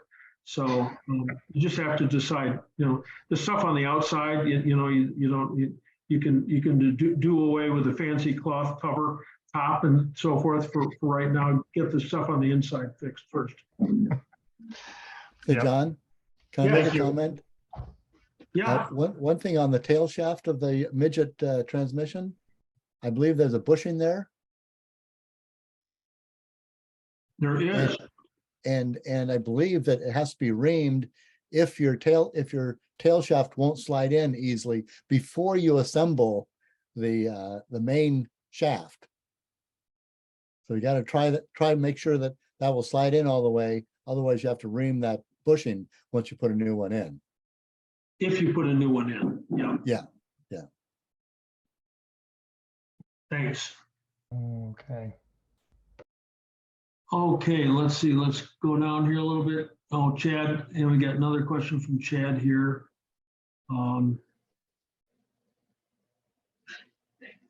Just a minute. It's hard for me to read. The air, car, in the air, we could see oil inside as he looked up inside where the clutch boot is dangling underneath. He said that that's a sign that one of my seals is going bad. Yeah, that's true. That's true. There's always oil inside the bell housing. There's just always some oil inside the bell housing. Anyway, so if you've got it apart, if you got this thing apart, and you've got the choice of putting some new seals in, either in the back of the engine or the front of the gearbox. Do it now, because it's a whole lot cheaper to do it now. I don't have it apart, John. Just wait until you have to do a clutch or something. Yeah. Gotcha. Okay, so I might have 1,000 miles, you think? Or who knows? You can keep adding oil forever. Oh, okay. Well, I'm just saying the clutch getting soaked and to a point where it's just slipping all the time. To slip, but okay. But it's you got to have a lot of oil in there, and remember that the flywheel is spinning the whole time. And sure. And, if the oil's coming out from the inside the gearbox, then it can get on the clutch. But if it's coming out of the engine, it's the flywheel spinning blows it up on the bell housing, and then it drains out that hole in the bottom. And so very little of it gets on the clutch disc. Got it. Okay. Yeah. So I don't think you actually got to my first question above that one. Oh, okay. That's actually the more pressing one of this vibration noise that I just noticed on my 79B. I don't feel the vibration through my actual steering wheel when I'm going at speed, and it comes and goes in a rhythm. It only happens when I'm in gear under load, not neutral. Like for instance, if I'm in third gear, I only hear it at certain speeds, say like 32 through 37 miles per hour. Then it goes away at a higher speed. Does your rear view mirror shake? You know? Well, everything kind of shakes a little, but Well, I'm going for U joints because that can set up a okay. vibration. I mean, the drive shaft is 2.5 foot long and it's turning at engine speed. So, oh my gosh. Sure. I mean, it's easy enough to get underneath the car. Well, easy for me Or to a tire. Yeah, I was thinking a tire, but Okay. again, it's But when it's I'm in neutral. But it's when I'm only- in neutral at speed, I Okay. don't hear it. So those are the things that you do. Another thing you can do to see if it's a U joint is you come to a stop and then accelerate from a stop and then put it in reverse and back up. And if there's a loose U joint, it can be a frozen U joint too, but if it's a loose U joint, it's often accompanied by a clicking or a clanging or a ringing like a bell.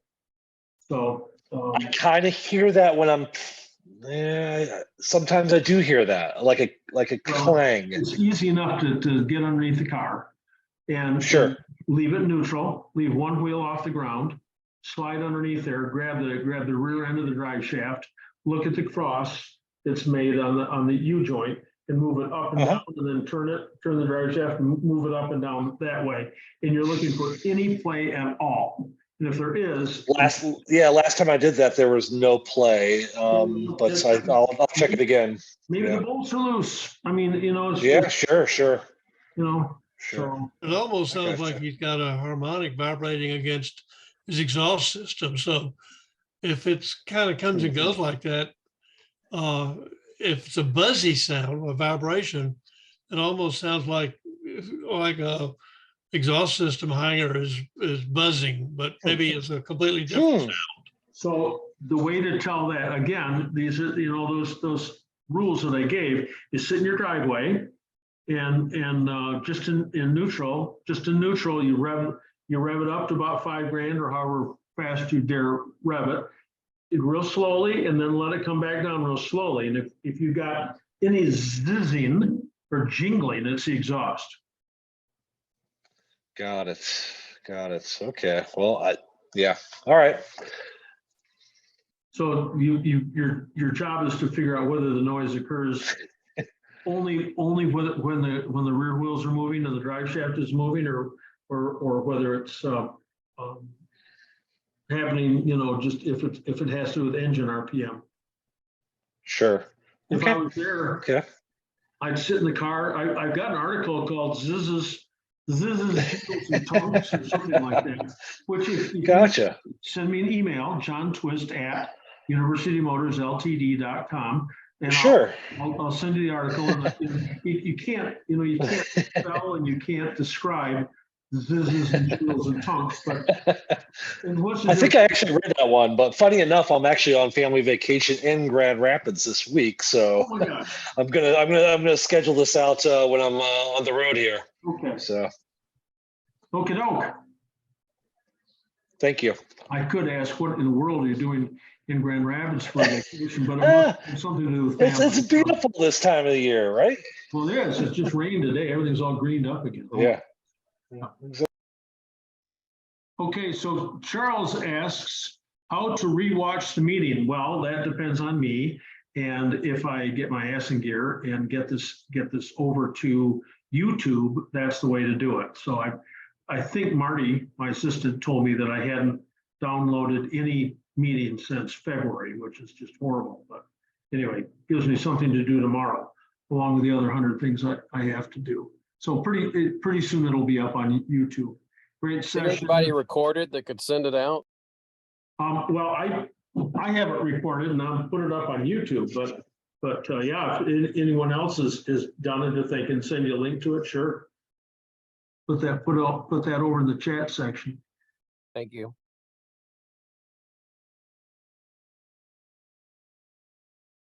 Okay, let's see, Tony, we got that. I came in late, date and time for next Zoom meeting. Hey, that's a good one. Date and time for next Zoom meeting. We're getting right down to the end here.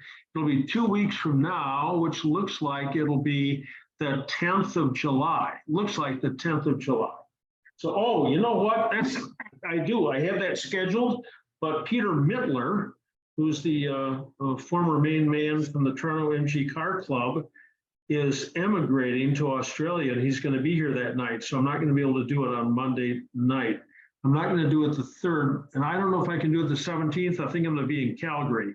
I don't know, but it's always almost always at 7 o'clock Eastern time. I can tell you that. Last week it wasn't because I was in Memphis, so I made it 7 o'clock Memphis time.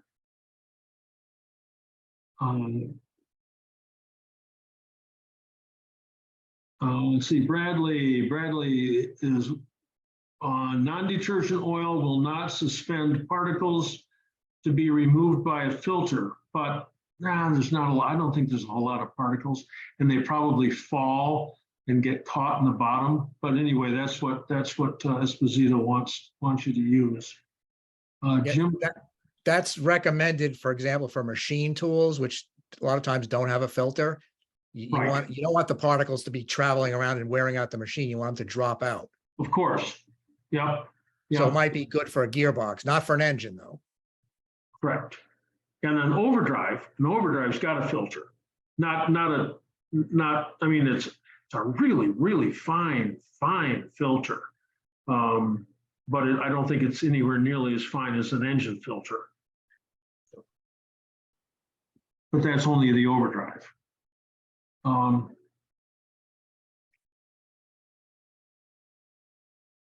Oh yeah, here we got semi and 3/4 floating axles. You know, I didn't read about that. Jim Conklin. We were going to talk about that. Let me jot that down for next. We'll do that next. We'll do rear axles. How's that? I was going to do overdrive next time, but everyone's got a rear axle. Everyone's got a rear end, but very funny. But very few people have overdrive. So we'll do differentials next time. So.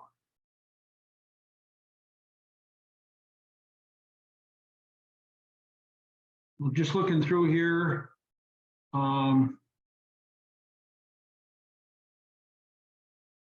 We're right down to about the end here, I think. How do you rewatch this meeting? That is a constant question. So I'm embarrassed to say that I haven't been doing due diligence. What time is it? 9:07.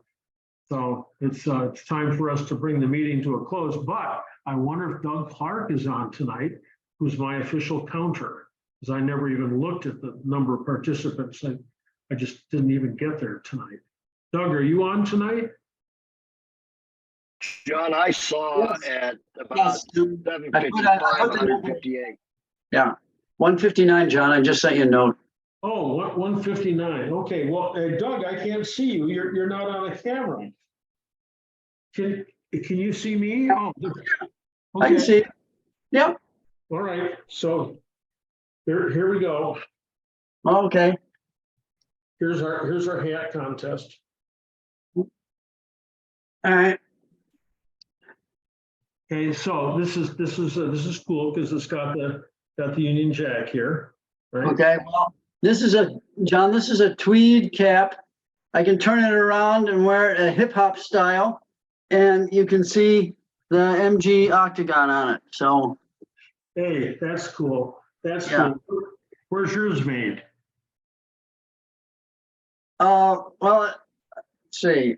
It's not made in our favorite country, but it's made in a country near our favorite country. That has a lot of islands in it, shall we say. So, this one, Letterman Rock. Remember, those who've been in the trade for a long time, have been around for a long time. Everybody remembered it from that time. Everybody remembers Larry Rupp. So Letterman Rupp, he sold. This thing probably sold for $75 new. He was able to get more money out of people than anyone I've ever seen. So, and I don't know no one knows what happened to Rupp. No. That's a beret style, is it? You look. My head is so big that it doesn't. You remind me of a fighter in the French Resistance or something with that on, John. Oh, I thought he was an artiste on the left bank of the Seine. Yeah, yeah. Yeah, Doug, my petty shoe. Yeah, yeah. Yeah. So, all right, well, we had our contest for the hats. Always like to do that at the end with Doug. Since he counts for me, that's very kind, although some other people got it too, so. But I got the 159, so thank you very kindly. So next time, and I'm not sure if it'll be as early as next week, because I can't, and I could do it on another night. I could do it on a Tuesday, but that sort of breaks things up. Or a third, I can hardly do it on the third. I mean, there's going to be a lot of fireworks that night. So I don't know. I'll figure it out. But the next time we come around, we're going to talk about differentials. Matter of fact, I answered a question today from a guy who said, I'm going to change all the bearings in my differential. I said, do you really want to? You know, those are really, really specific. You can't jiggle with those too much and come out of it successfully, or they howl. So, anyway, thanks everybody for being on tonight. If you can find my website, UniversityMotors.Online, and a way to make a PayPal donation, I would be most appreciative, and I will read your name next time. How's that? So anyway, and we had a real good time. Barney was there last week in Memphis. There were, I don't know how many MGAs there were, 80 maybe? I'm not exactly sure how many, and some magnets. And then of course some Bs and T-types and stuff too, but it was a really nice venue, and Hiram and Carolyn Shepard were the leads on that. They put it on, it was a real nice show. Glenn came up from Glenn's MG service in St. Petersburg. So I did a seminar, and then he did a seminar, I guess, but it was raining at one point, and one of the guys said, hey, can you guys do a seminar for us? So Glenn and I always do a point counterpoint, you know. So somebody said, should I put electronic ignition in my car? And we looked at each other, and one of us took, I don't remember exactly, I think I took the point side, he took the electronic side. Not that either of us believed the side that we took necessarily, but we can argue vehemently and with all kinds of information about why one system is better than another. Glenn and I had a really, really good time. I should get him on here for a point counterpoint, because it's like, remember Dan Aykroyd and Jane Curtin, you know, and Aykroyd would just spill those words out more quickly than anyone can possibly speak. And then he'd say, Jane, you ignorant slut. You know, so Glenn and I have a real good time. I remember that. All right, we're going to bring it to a close. It's 9:13. I got to get some rest. Maybe the pharmacy will have my colchicine tomorrow for my gout. I sure hope so. And anyway, Gout is no fun. Gout is no fun. That is that's today's takeaway. Yeah. Oh my gosh. Yeah. Right, well, gentlemen. Somebody gave us a sign because we work on cars. It's a Cook's Garage, and it says we fix anything except stupid. Yeah. You should have one for your garage. There's got to be a lot. John, good night. The old one was $100 an hour, 100 and a quarter if you watch, and 150 if you help. You know, stuff like that. Yeah. John, I learned something tonight. I want to thank you for that. For the guy that says, I made it easier for you, so I took the whole thing apart before I brought it in, so you wouldn't have to spend time taking it apart. No. So, oh my gosh. So, all right. Good night, all. Thank you, Barney. Thanks, John. Thank you. Yep. Thank you, John. Yep. Hey, Bradley. See you. Thank you. John. Thank you. Good night. Always wanted to have a child named Bradley, but my wife didn't agree with me. Anyway. Night all. Enjoyed it. Okay, thank you, John. Yeah, good night.